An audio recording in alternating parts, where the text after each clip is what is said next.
Hey, what's up, guys?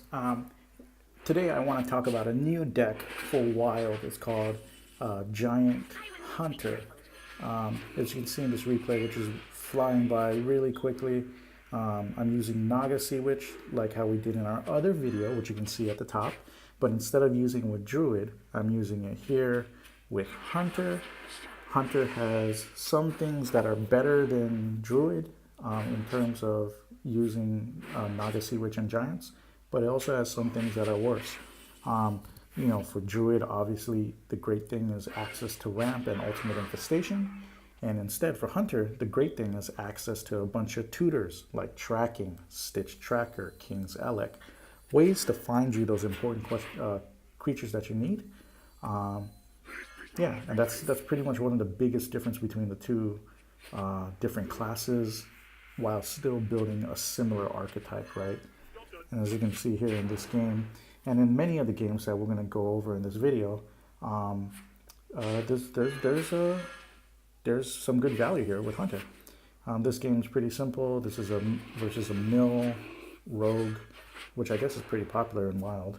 But unfortunately for the mill rogue, putting Mountain Giants back in my hand is worse for him. Once again, if you don't know how the Naga Sea Witch thing works, Naga Sea Witch makes the casting cost of a card 5. So the effects of the card take place after. So Mountain Giant, if you have 5 cards in your hand and you have a Naga Sea Witch, your Mountain Giant is free. If you have 25 life or less, your Molten Giant is free. If there are 5 creatures on the board or more, then Sea Giant is free. And if your opponent has 5 creatures or 5 cards in his hand or more, then your Clockwork Giant is free. So really the mechanic with Naga Sea Witch is really broken. It's a really strong mechanic. But keep in mind the deck still suffers from the same problems that the Druid Giant deck suffers.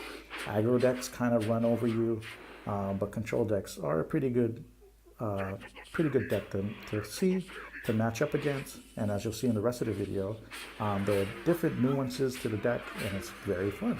So keep it tuned.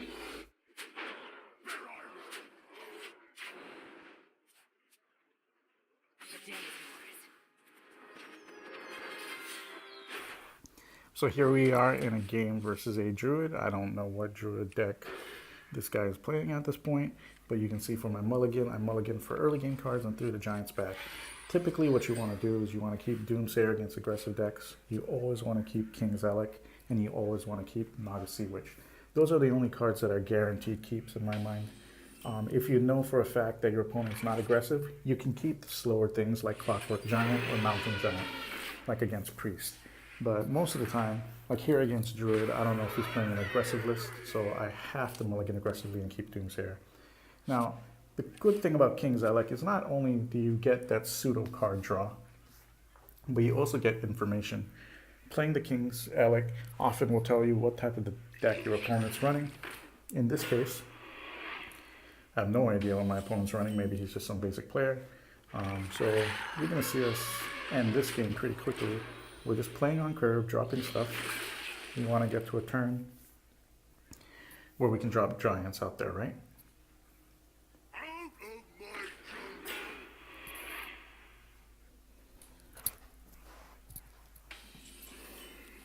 So here we go. We'll just play Stitch Tracker on curve because we need to find that Sea Witch. So there's the Sea Witch. We're going to take it.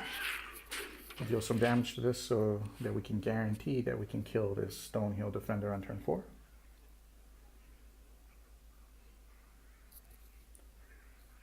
So we wait for our opponent to make a play here.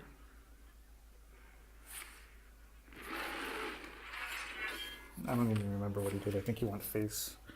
Yeah.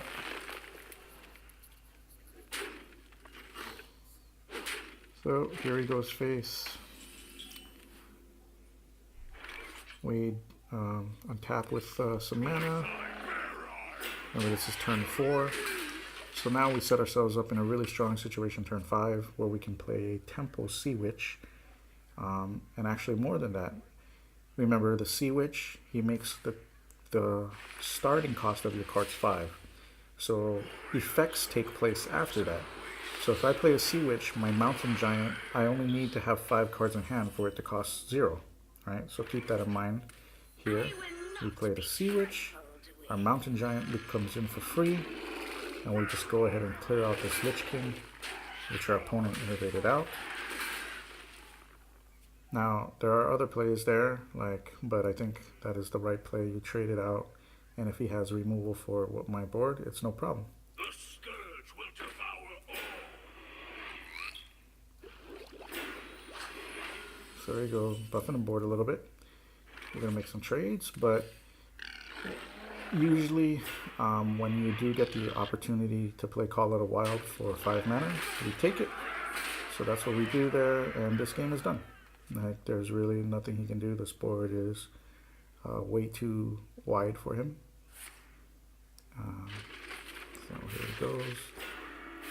He's looking for some big cards. He's going to burn for 3, and that's going to be all she wrote. Obviously this game is pretty much finished. My board is very big.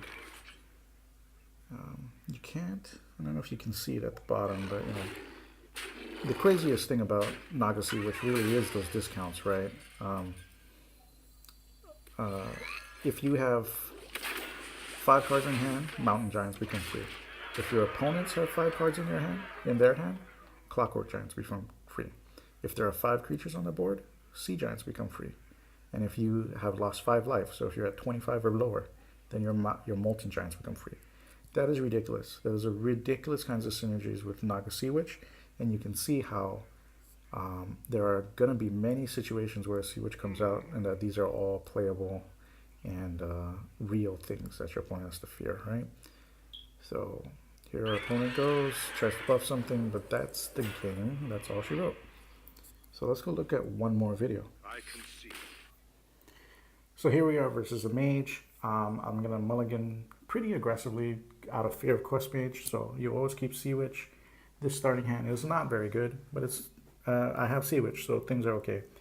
Now, remember that this deck has no comeback mechanic. So if your opponent is aggressive and you don't have a good start, you're going to lose. And that's just the nature of the deck. This is the same problem that the Druid deck suffers. As you can see here, the guy plays a Mana Worm, so I know he's no longer playing Quest Mage.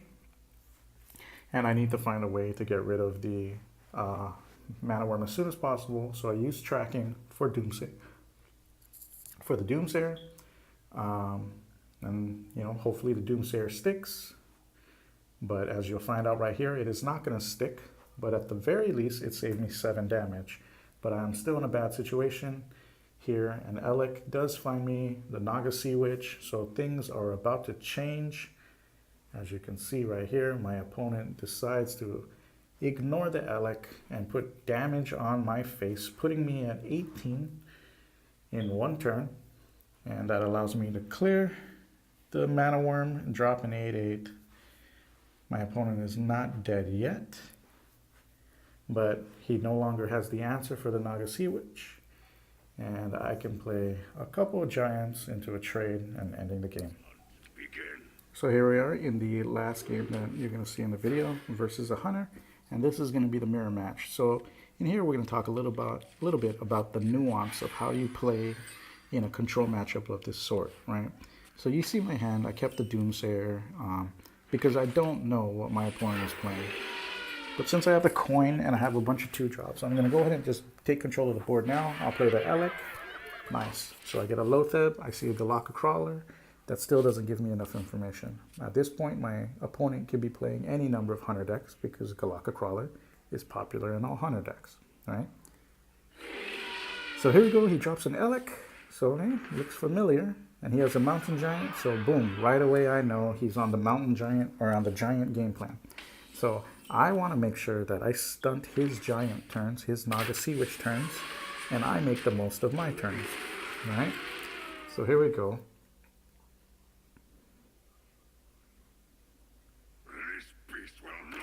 So the coin is used, so I already know that the earliest he can get out of Naga Sea Witch is on turn 5, right?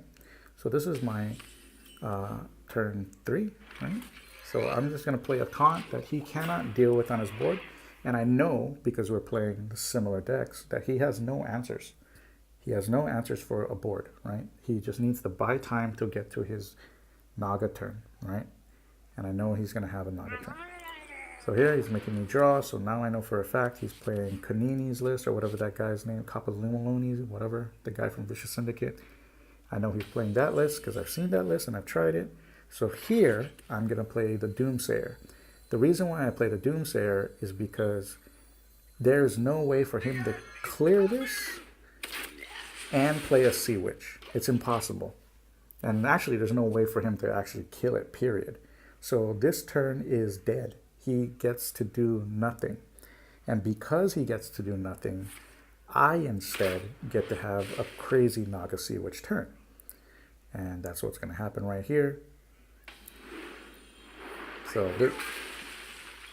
I do that. Drop the Sea Witch. I get the free Mountain Giants, and a Clockwork Giant. That's 29 damage on the board. My opponent is dead. This is very typical and familiar to how the Jade Druid mirror works. One player plays a bunch of Jades. The opponent plays Spreading Plague with the Doomsayer, and then plays his Jades. So it's the same thing here. Doomsayer bought the temple. I initiated, took control of the game, and it's done. Whoever gets the Giants first wins. Whoever gets the Sea Witch out first wins. And there we go. And that's the game. So that is the deck in a nutshell. I think it's pretty interesting. It's very fun. It's a different thing. Tell me what you guys think about it. You see my list in the corner. If you want the detailed deck guide or deck code, just let me know and I'll go ahead and upload that. But yeah, definitely a fun deck. I hope you mess with it. Tell me what you think.